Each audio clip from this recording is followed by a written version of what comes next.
Welcome to the deep dive.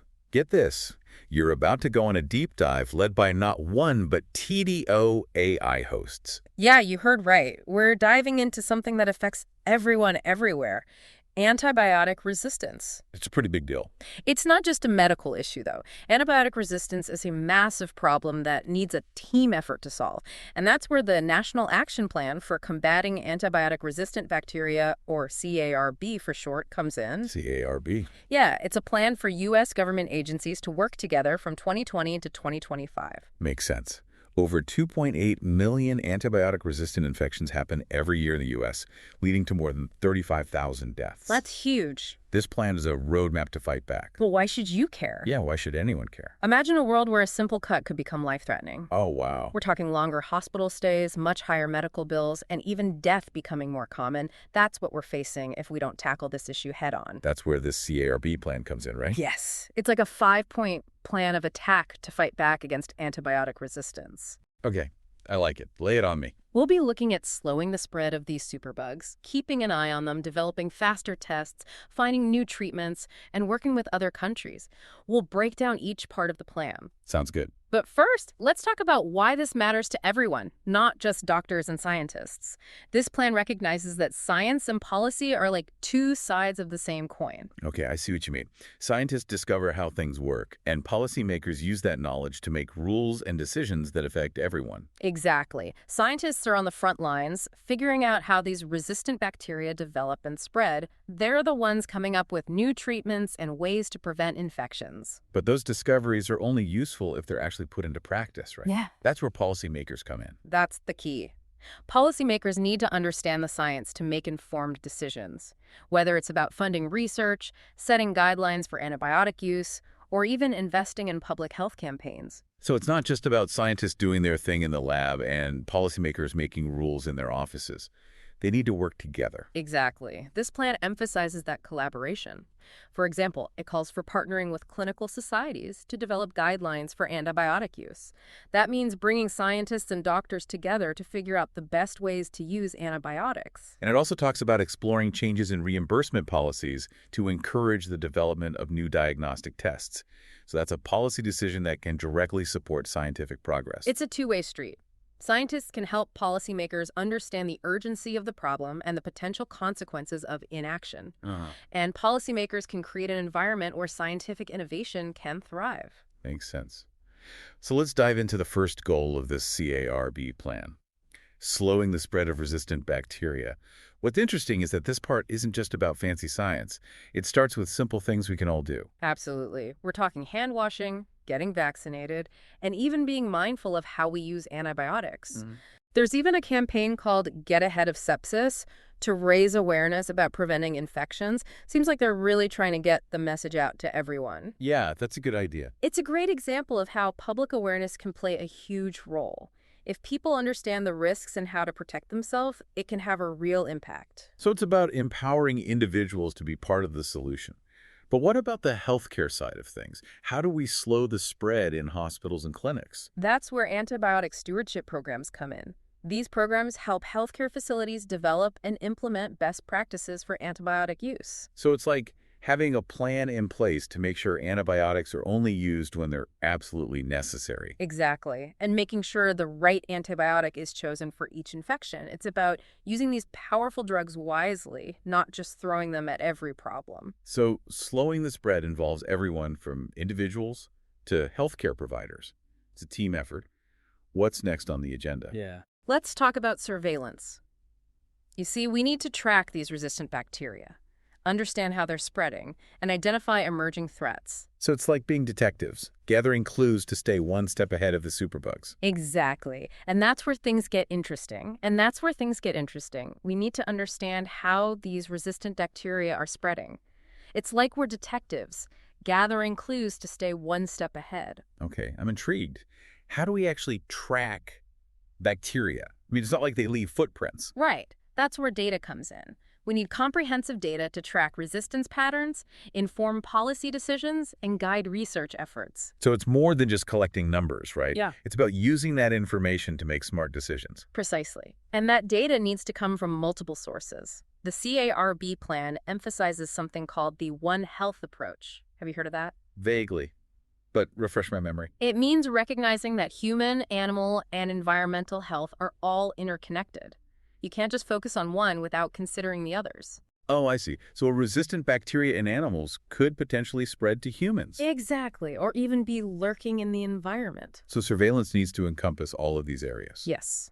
The plan talks about expanding systems to include environmental samples, for example. Wow, that's fascinating. So we're talking about tracking bacteria in everything from hospitals to farms to, rivers and soil. You got it. And that's where collaboration becomes even more important. We need scientists, doctors, veterinarians, environmental experts, and policymakers all working together to share data and coordinate their efforts. There's a lot of moving parts, but I can see how it's essential to get a complete picture of what's happening. Okay, so we're tracking these superbugs, but what happens when we find them? How do we know which antibiotic to use, if any? That brings us to goal 3, developing faster and more accurate diagnostic tests. Oh, Think about it. If a doctor doesn't know exactly which bacteria is causing an infection, they might prescribe the wrong antibiotic. which could actually make the problem worse, right? The bacteria could become resistant to that antibiotic. Exactly. But developing these tests is a challenge. Companies face high costs and technical hurdles. So even if we know faster tests are crucial, actually creating them isn't easy. Right. That's where policy comes into play again. The plan talks about exploring changes in reimbursement policies to incentivize companies to invest in developing these tests. Makes sense. If companies know they can make a profit from these tests, they'll be more likely to invest in creating them. Exactly. And once we have these tests, we need to make sure they're used appropriately. The plan emphasizes research to evaluate the effectiveness of new diagnostics and ensure they're used in the right situations. So it's not just about having the technology, it's about using it wisely. Okay, let's say we've slowed the spread, we're tracking the bacteria, and we've got better tests. But what happens when the antibiotics we have just don't work anymore? That's where goal 4 comes in, developing new treatments. Okay. Now, this is where the research gets really exciting. We're not just talking about traditional antibiotics here. Okay, I'm all ears. What else is out there? Scientists are exploring alternative therapies like bacteriophages and monoclonal antibodies. Whoa, those sound intense. What are they exactly? Bacteriophages are viruses that can infect and kill bacteria. Oh, wow. They're like tiny assassins that target specific bacteria without harming human cells. So they could be a more targeted way to fight infections without causing as many side effects. That's the idea. And monoclonal antibodies are lab-created proteins that can bind to specific targets on bacteria, Okay. either killing them directly or making them more vulnerable to our immune system. These alternatives sound pretty amazing, but I imagine they're not easy to develop either. You're right. It's a long and expensive process, and many potential drugs fail along the way. The plan highlights the need to support research into new treatment strategies and ensure a sustainable antibiotic market. Because if companies aren't making money from antibiotics, they won't be able to invest in developing new ones. Exactly. That's why the plan mentions government incentives and partnerships with the private sector to stimulate innovation. It's that science policy dance again. They need each other to succeed. Precisely. And finally, we have Goal 5, global collaboration. Antibiotic resistance is a global threat, so it requires a global response. That makes sense. Bacteria don't care about borders. Exactly. A resistant strain emerging in one country can easily spread to others, which is why working together is so vital. The plan talks about expanding the CDC's AR lab network to global sites. So it's about creating a network of labs around the world that can share information and track resistance patterns. That sounds like a huge undertaking. It is, but it's crucial. The plan also emphasizes capacity building in partner countries.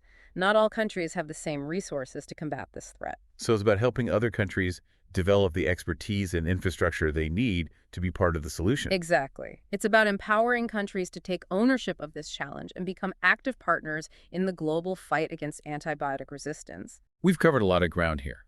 It's clear that combating antibiotic resistance requires a multifaceted approach, combining science, policy, individual actions, and global collaboration. But what does all this mean for the average person?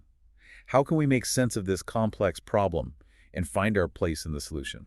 That's a great question, and one we'll explore further as we delve into the implications of the CARB plan for individuals like you. So we've talked about the CARB plan and how it aims to tackle antibiotic resistance from all angles. But I'm still wondering, what does all this mean for me, for the average person? That's the key question, isn't it? We can have all the science and policy in the world, but it won't make a difference unless people understand the problem and are willing to be part of the solution. It kind of reminds me of climate change, actually. We know what the problem is, we have solutions, but it takes a collective effort to make a real difference. That's a great comparison. And just like with climate change, individual actions matter when it comes to antibiotic resistance. Okay, so besides washing my hands and getting vaccinated, what else can I do? I'm not a scientist or a policymaker. One of the most important things you can do is be an informed patient. Okay. Don't pressure your doctor for antibiotics when you don't need them. Antibiotics only work against bacteria, not viruses like the common cold or flu. So if I have a cold, taking antibiotics won't help me get better faster, and it could actually contribute to the problem of resistance. Exactly. And if your doctor does prescribe antibiotics, make sure you take them exactly as directed and finish the entire course, Oh. even if you start feeling better. I admit I've been guilty of stopping antibiotics early when I thought I was cured. I didn't realize it could actually make things worse. It's a common misconception. Stopping early allows some bacteria to survive, and those survivors are more likely to be resistant to the antibiotic. That makes sense. It's like giving the resistant bacteria a chance to multiply and spread. Precisely. Another important step is to educate yourself about antibiotic resistance. The CDC has a great campaign called Be Antibiotics Aware that provides a ton of information and resources. I'll have to check that out. So it sounds like knowledge is power in this case. The more we understand the problem, the better equipped we are to make informed choices. Absolutely. And don't underestimate the power of conversation.